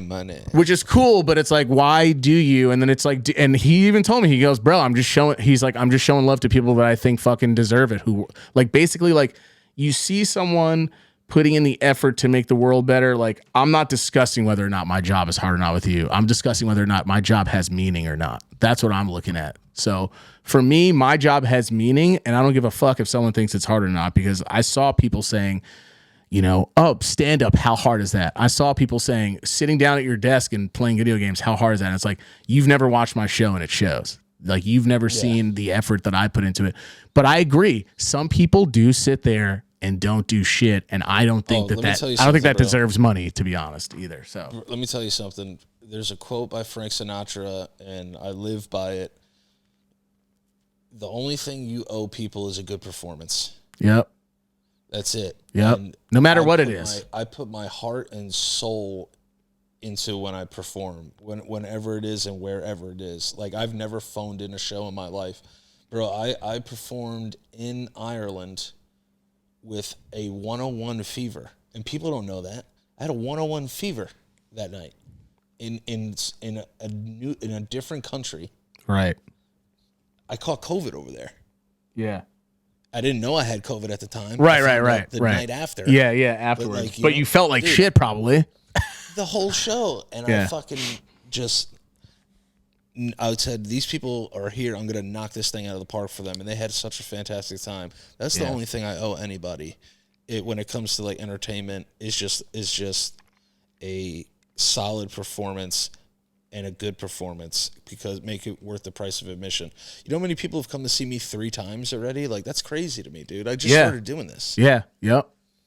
You know, and like I said, bro, it's like you get better every time you're out there, and it's just about having fun. And let me put it like this. I had a guy. I could have worse jobs, I'll tell you that. I had a guy who ran his own business and had to wake up like all the time and all this stuff. And he was asking me tips on fucking how to stream and all that. And he started doing it. And after like the first month or something he was doing it, he messaged me and he's like, bro, I don't know how the fuck you can do this shit. Like even because I take a lot of breaks, but he's like, I don't even know how you do. And that's why I take a lot of breaks, because every day I would lose my mind. Like, because you're talking a lot. There's fucking certain things that, and I'm loud, so it's just different. It depends on the person. Like I'm a more energetic streamer, so it does take a lot out of me sometimes. But he was sitting there going, I'd rather stress over 2 stores than do this. He's like, this shit is like not what I thought it was going to be. And I was like, I'm not going to sit here and tell you I told you so, but I will tell you, are you sure that you're ready to, dude? And also it's like, you have to cater to people's certain needs sometimes. If you're a giving person like I am, a lot of streamers will get on there and don't have time for it. Everyone's different. You know what I mean? Like T-Pain's already an established human being, so when he streams, he's like, yeah, he doesn't need to suck anyone's dick in the fucking. And I don't do it either, because I keep it real. But at the same time, I do want to make sure that I make people want to come back, because I'm not a huge streamer. I have to survive off of, and I don't even want to use the word survive, but I have to live off of 250 to 300 max people. Like on Twitch, that's nothing. In a room, that's a shit ton of people. Yeah. But like that's how I look about it. I look at it like I'm in the room with people, but like it's the mental stress. There's not much physical, and I think that's where people get it mixed up. What's physical? What's fucking strong? What's making you what makes a job harder? All I know is I also look at it like this: if everybody could do what we do for a living, they'd be doing it. Right. You know, Thankfully, I haven't had to have a real job, if that's what people want to call it. Yeah, a real job in years, and I had to work hard to get to where I'm at. You have too. And I'll tell you right now, and I'm not trying to be a dick. I don't consider myself. You even know me. I don't even tell people that. I don't even say I'm a comedian. I don't say any of that stuff. What I'll tell you right now is, I've seen people who are just not really, you know, they think that they're funnier or they're whatever, and then you go and you see what their channel's doing, and it's not doing very good. So, and it's not to throw shade at anybody else who's trying to do what I do, but I'm just saying, for somebody who, you know, who threw away all their fucking internet fame and did all that and walked away from it and then came back and had to make a living for himself off of it. I'm about next month, I'm going on 7 years doing this, and I'm making more money than I've ever made in my life. So it's like, no, it's the truth. And bro, like, it's kind of the same thing with me though too. It's like, I'm not on the basement yard anymore, and that thing's like, that show's so successful, but it's also I have more followers than I ever had, and I haven't been on the show in 3 years, 4 years. Yeah, you gained like all the way back to where you wanted, not you wanted it, but proved to yourself like, oh shit, I can just keep going and doing me. Because the thing is like, everyone knows that. People know that about you anyway. Joe knows. That's why Joe had you on in the first place. Like everyone knows who you are and what your power and what your energy is. And when it comes down to whether a job's hard or not, yes, there are things that are annoying about this job and having to talk and do all that. But like, I'm not going to sit here and compare my job to other people. I just feel like that it's a conversation. But that's why I wrote that. I'm glad that you asked that question, because I wrote it on Twitter, because people that say a job isn't hard, it's like, why are you knocking anybody that's just making money? If it's not a bad thing and they're not doing it a bad way, like what the fuck does it matter whether it's hard or not? Like also this isn't 19, it's not it's not the Great Depression anymore. Even builders have fucking easier shit to work with now. Like people used to have to carry cinder blocks on their fucking boners to get it up a fucking flight of steps in like 1932. Like who fucking cares about nothing is as hard as it used to be. But I get what people are saying. They're like, you just sit there, you don't do anything. But that's looking in. You're not actually doing any of the fucking work acquired. I always say this: if it's so easy, do it then. Yeah, then try it out, or shut your fucking mouth. I agree. On that note, I think that's a good place to wrap up. Though it's right energy. And it's going to carry over into next week. And speaking of Twitch and all that stuff, where can everybody find you and watch one of these fantastic streams and possibly get one of those golden robes that you're wearing? If you guys want to check out a channel that I put a lot of love and energy into, and I care about, and I really love doing. So lame. No, just check out twitch.tv/Michael_LoPriore on Twitch. You sound like Bisbing. We see how Bisbing got caught? Yeah. Hell of a guy. Hell of a guy. Yeah. Gay. Yeah, what was that? He and obviously he was off the air. Also, I love how UFC's like, or how people are like, it's the UFC. You think they give a shit about firing him or not? They're not gonna fire. I mean, I know ESPN owns him, but like, or who owns him now? It's not ESPN, just broadcast arm. Who is it's something collective? I forgot. I don't know. It's a Chinese company, isn't it? Yeah, something. I forgot what it's called. Right. They don't give a shit. That's the UFC. Like, fuck, dude. Yeah, they don't care. As long as you make money, it doesn't matter. Yeah. And also, it's like, I don't even think you could be a Democrat and go to a UFC event anymore. Yeah, probably not. You have to be a registered Republican to go to UFC. But shout out Dustin Poirier. Go get that W this week, man. He's been on the show before. Dustin, go beat that fucking guy up, dude. Like, I know you're going to. I'm betting on him, so. I'm ready to see Dustin beat that fucking dude's ass. So also, yeah, go watch UFC 299. Check out Dustin Poirier fighting this week. Also, check out Dustin's hot sauce too. He's got great hot sauce. He does. But also, you guys could check me out. Here are my tour dates. March 12th, I'm in Austin, Texas. That's next week. March 13th, I'm in Dallas, Texas. March 14th, I'm in Houston, Texas. Then March 28th, I'm in Chicago, Illinois. April 9th, I'm in Buffalo, New York. April 10th, I'm in Cleveland, Ohio. April 23rd, I'm in Portland, Oregon. April 24th, I'm in Seattle, Washington. May 6th, I'm in Denver, Colorado. May 7th, I'm in St. Louis, Missouri. May 8th, I'm in Kansas City, Missouri. May 14th, I'm in Atlanta, Georgia. May 15th, I'm in Tampa, Florida. May 16th, I'm in Durham, North Carolina. Come out to the Sounds of Love and Stuff tour. All the tickets will be available with the link in bio. Michael, obviously, it's fantastic. Thanks for making this work. Thank you. Tonight. And I wanted to say to everybody, thank you guys. Because I know we got to get out of here, so I'll try to make it quick. But I want to say thank you, everyone, for supporting. Obviously, while we're always trying to figure this stuff out, like me and Danny, appreciate the shit out of you guys. Like, not to kiss ass, but we really do appreciate you guys. Anybody that's still here with us, that's still rocking with the show and waiting to see if it does bigger things and all that. You know, we always aim to do that, and we will. And thank you guys for being here for that, and thank you guys for supporting Danny while Danny's gone through his stuff, and for just showing up to the shows. I'm telling you guys, if you didn't see the show yet, you guys are getting ready to go. Go see it. It's fucking awesome. It was a great thing. Maybe one of these days I could take a fucking plane and stop being a bitch and fucking go do that same thing for you guys too at one of the shows. But everyone go check Danny out, and thank you guys again for just sticking with us while we do these Zooms and stuff. Because you guys got to understand something too. Danny's got to grind. He's got fur kids. He's got a wife. So Danny's putting him a lot of stuff to be on the road. He's got to be on the road, and he's working his ass off. But we fucking love you guys. We ain't shit without y'all. So thank you guys for just sticking with us, and to the foundation, to the base, to the LoPriore podcast. Lop Nation. To my motherfucking people. Thank you guys for just being patient with us and still sticking around, because we don't want to give up on this. We don't want to give up on y'all or ourselves, most importantly. Right? So 100%. So everyone, please. Never doing that. Please go check out Danny's tour. I love you, bro. Thanks for having me on the show again, obviously.